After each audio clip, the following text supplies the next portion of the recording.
A lot of people struggle with budgeting their income. Most of the times when I speak to people, even people around me, they'll be like, oh, I make this money, but I don't know how to budget my money so I can be able to save and invest, right? So in this video, I'm starting a new series called Budget for Me, where I budget your income for you and tell you what you're doing wrong, what you're doing right, or what you can do better to improve your finances, right? And every week we're going to be reviewing people's budgets and their finances and see what they're doing wrong or what they're doing right, so we can either learn from them or learn from them. So I'm going to be sharing on the screen one that I have currently. This person lives in Canada and this person makes per month $9,500. Now, looking at this person's expenses, for the monthly expense, we have rent $2,000, electricity $1,000, gas $400, groceries $200, truck $800, insurance $300, phone bill $100, internet and cable $120, child support $12, debt payment $500, home insurance $89, total expenses $5,809, and the person is left with $3,691. Right now, looking at this budget, I can only fault very few things. So firstly, some people might be like, oh my God, why are you paying $2,000 for rent? From my research, people who are living in Canada are currently living in huge crises where house rents are becoming very outrageous. So I don't even have a say in telling this person, oh, take down your rent or look for a cheaper house or move to a smaller house. And from what they are earning, the percentage of the rent doesn't really affect the income that much. So this rent is very okay.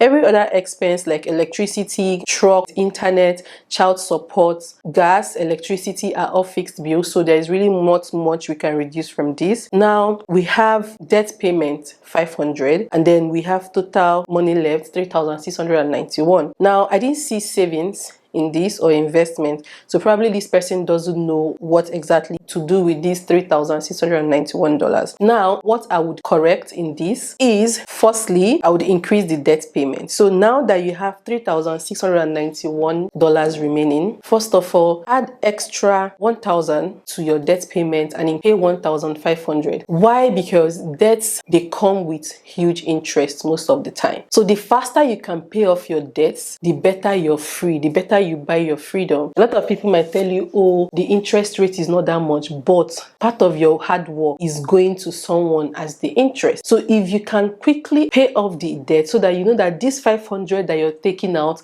we can channel it into something else that will be beneficial to you in terms of you growing your wealth. Now, what I'll do with this remaining $2,600, I don't know exactly the amount of money this person has in savings, right? I would say take $1,691 and put it in a high yield savings account so that we can start building your emergency fund. So now that your monthly expense is $5,809, it means that for your 3 months expenses, you need around $16,000 or more. So because we have to do 5,800 times 3. If you want to save for 6 months, it will be 5,800 times 6 months for us to get that emergency savings. So now we're going to do 3 months emergency fund, and then the remaining 1,000, we're going to invest it. We're going to either invest it in ETFs, index funds, or bonds, but you have to put your money to work, right? So investing in ETF will give you, or investing in stocks or whatever, will give you an avenue for you to be able to grow your wealth and beat inflation. Because any 10,000 you had last year sitting in the bank idly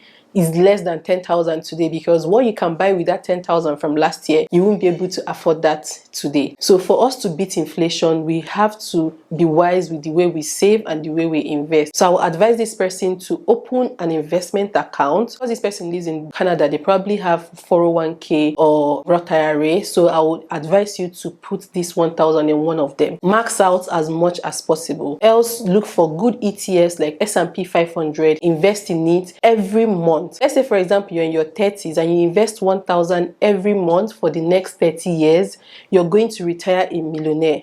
You're going to retire with a lot of money. So let's not joke with planning intentionally for the future and how we want to retire. So if you're someone who is struggling with budgeting, please send me a message on Instagram. Write down your income, write down your expenses, and let's see how we can help you budget your money well, and also see how we can incorporate savings and investment for you to have a better tomorrow financially.